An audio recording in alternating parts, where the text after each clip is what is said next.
Module 3. Ces traces qui nous révèlent.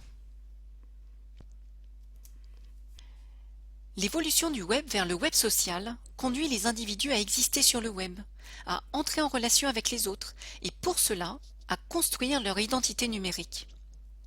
Mais qu'est-ce qui caractérise l'identité d'un individu?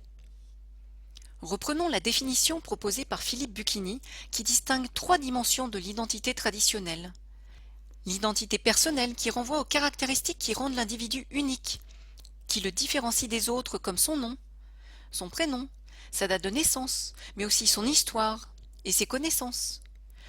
Une autre dimension est celle de l'identité sociale qui est liée aux caractéristiques qu'un individu partage avec les autres membres de ses groupes d'appartenance, le sexe, l'âge, le métier.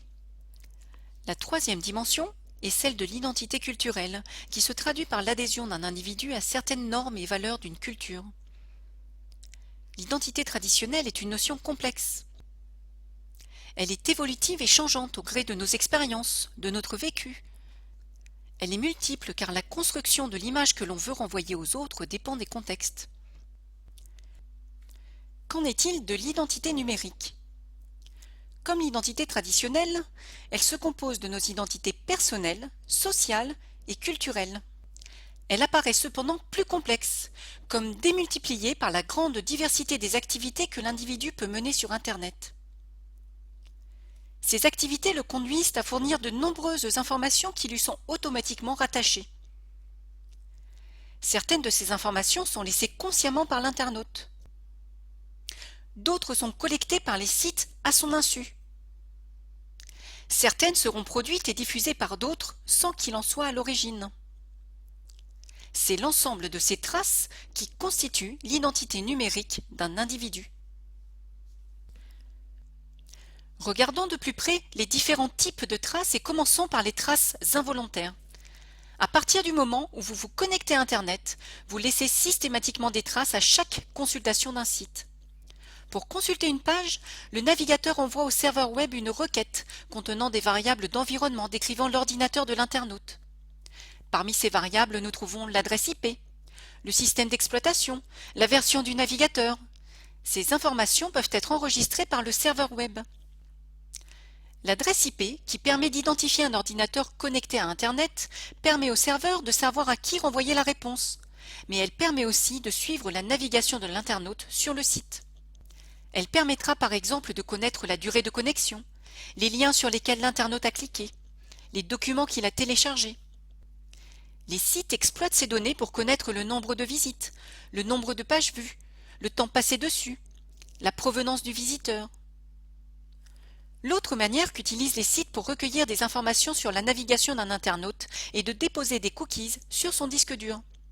Ce sont de petits fichiers qui seront récupérés par les serveurs web lors de visites ultérieures et qui permettent en particulier d'enregistrer les préférences de navigation de l'internaute, mais aussi d'analyser ses comportements de consommateur. Ces traces involontaires sont utilisées à des fins commerciales, par exemple pour proposer de la publicité ciblée. Nous allons maintenant nous intéresser aux traces volontaires que l'internaute laisse consciemment. Fred Cavazza a proposé une cartographie de l'identité numérique qui montre la diversité des traces volontaires laissées par un individu au travers de ses multiples activités sur le web. Parmi ces traces, commençons par parler des données personnelles que nous renseignons quand nous nous inscrivons à des services en ligne et qui définissent les premiers éléments de nos profils sur chacun des services. Lors d'une inscription à un service, nous devrons choisir un identifiant et un mot de passe, qui constituent les informations permettant de nous authentifier lors de l'accès au service et ainsi de protéger l'accès à nos données personnelles. Nous devrons également renseigner une adresse de messagerie. Dans le cas d'un service permettant d'interagir et de communiquer avec les autres, le choix de l'identifiant sera important. En effet, c'est par l'intermédiaire de l'identifiant que nous nous présentons aux autres, qu'ils nous reconnaissent. Selon les services, les données personnelles à fournir pourront varier. Nous pourrons être amenés à renseigner notre sexe, notre date de naissance, notre ville. Au-delà de ces données personnelles, l'internaute laissera des traces lorsqu'il publie des informations concernant sa vie professionnelle, concernant ses centres d'intérêt, ses hobbies, lorsqu'il partage des contenus comme des vidéos, de la musique, des photos, lorsqu'il partage des connaissances, lorsqu'il achète en ligne, lorsqu'il donne son avis sur un produit ou un service, lorsqu'il participe à des jeux en ligne en utilisant un avatar. De manière générale, l'utilisation des médias sociaux comme les blogs, les wikis, les forums de discussion, les réseaux sociaux et les sites de microblogage amènent l'internaute à laisser des traces qui dessinent son identité numérique. L'utilisation du courrier électronique participe également à la définition de notre identité numérique. L'adresse électronique, mais également la signature qui accompagne chacun des messages, renverront à nos interlocuteurs une certaine image de nous. À l'ensemble des traces volontaires et involontaires que nous venons de présenter, viennent s'ajouter les traces héritées, qui nous concernent sans que nous en soyons à l'origine. Votre nom pourra apparaître dans l'organigramme publié par le site web de votre entreprise. Un ami pourra publier une photo dans laquelle on peut vous identifier.